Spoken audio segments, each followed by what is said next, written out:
a massive expansion on the lexicon of even 5,000 or 6,000 words, we get larger groups, different archetypes, and greater degree of accuracy. That was an excellent question, Sandy. Do you have any more questions for Cliff? That was pretty much it. I'm not sure I'm convinced that the that the SKU is not because I understand the most used words, but without I think you could lose a little nuance could completely change something. Oh, it does. It does. There's no question about that. And to a certain extent, we live and die by nuance in terms of how we create the archetype. So actually bear in mind that we're not looking for conscious use of words, which indeed the case would be if we did it that way, we would certainly be skewing things because we could leave out whole areas. We have representational words, or words that represent archetypes at various different levels. So within Polish, as an example, we have words that would bring out various human activities like seafaring, fishing, both commercial and private, gardening, house building, etc. And then as well as the more emotional words, the fear and other bespoke words we would say relative to emotions.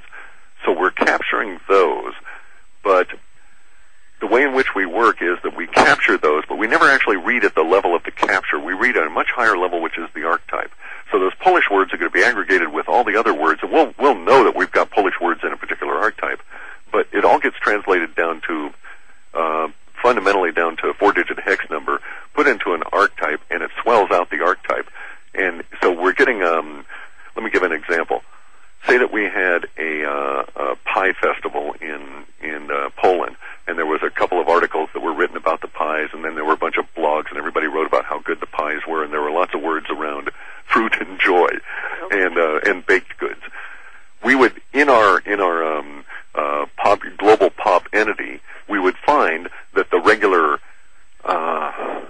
descriptor set that included pie would be swollen out, and if we look deep enough, we would see that there would be Polish words, but we'd actually have to go and look real deep to see that it got swollen out because of the Polish. We would just know that there was a general new trend and we'd be able to geographically locate it to Northern Europe of more words around joy and pie, and so it was a good pie day there. Does that sort of make sense?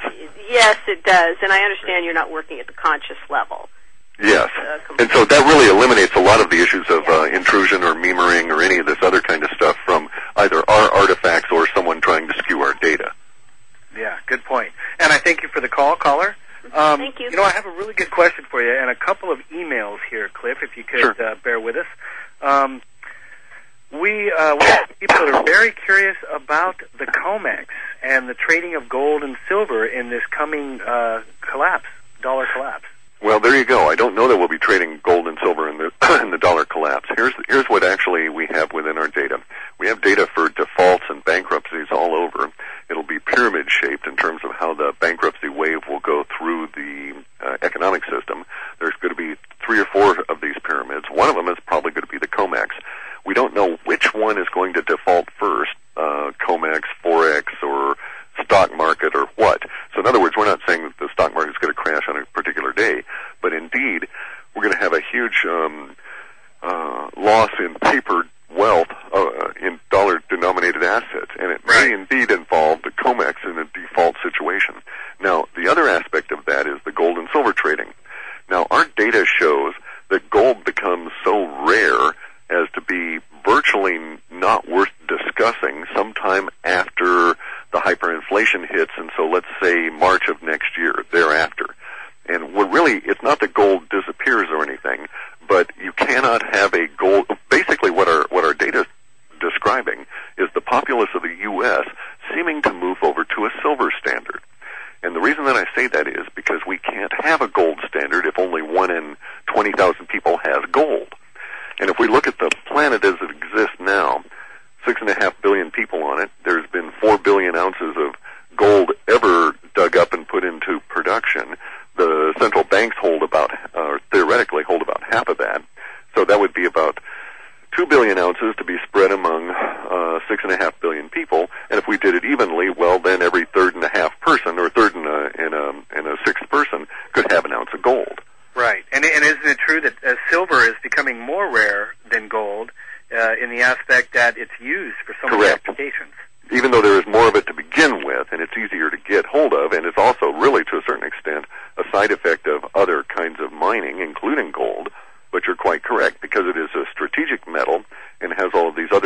now including being woven into fibers for socks at a disposable level and thus pitched into the landfill at some point. As an antimicrobial. Correct.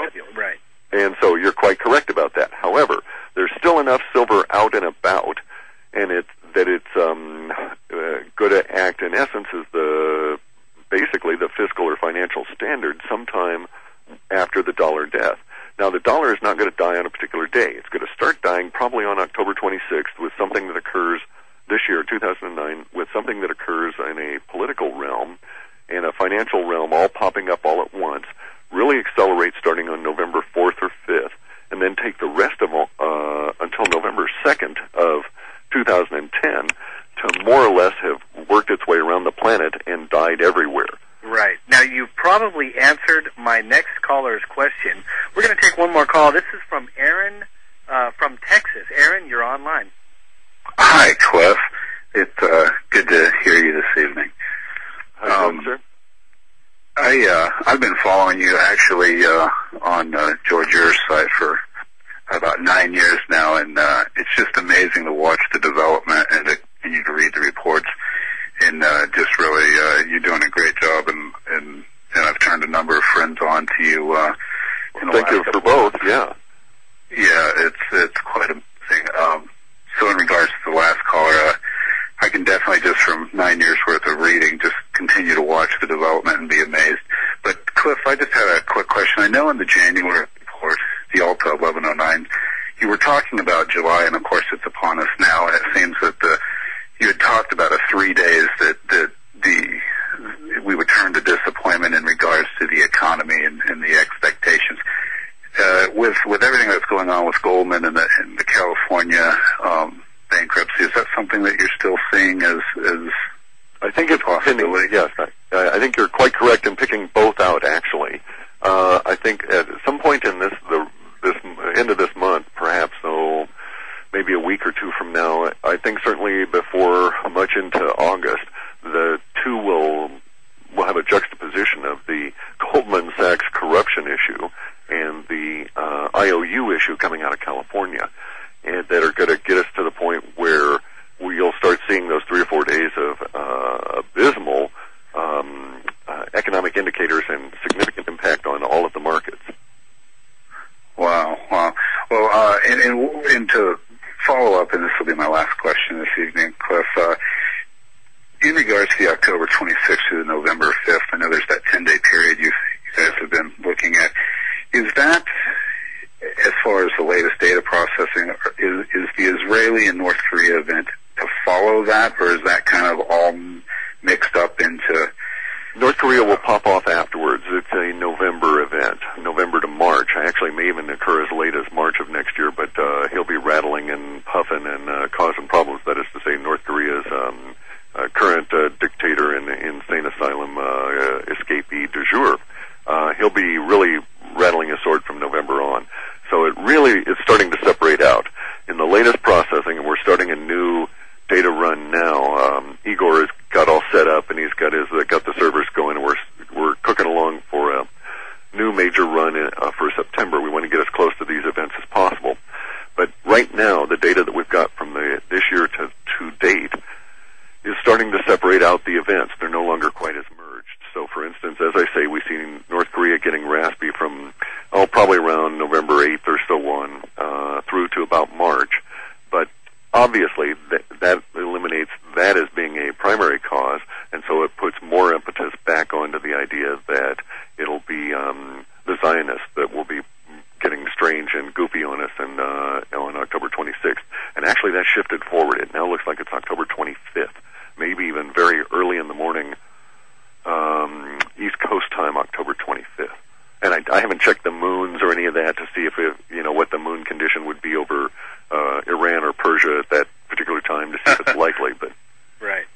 Well, that's a great question, and I thank you for the call, Aaron. Cliff, I wanted to ask you a question as well. You mentioned before in one of your earlier interviews about the omni-humanity and the hyperchroniac.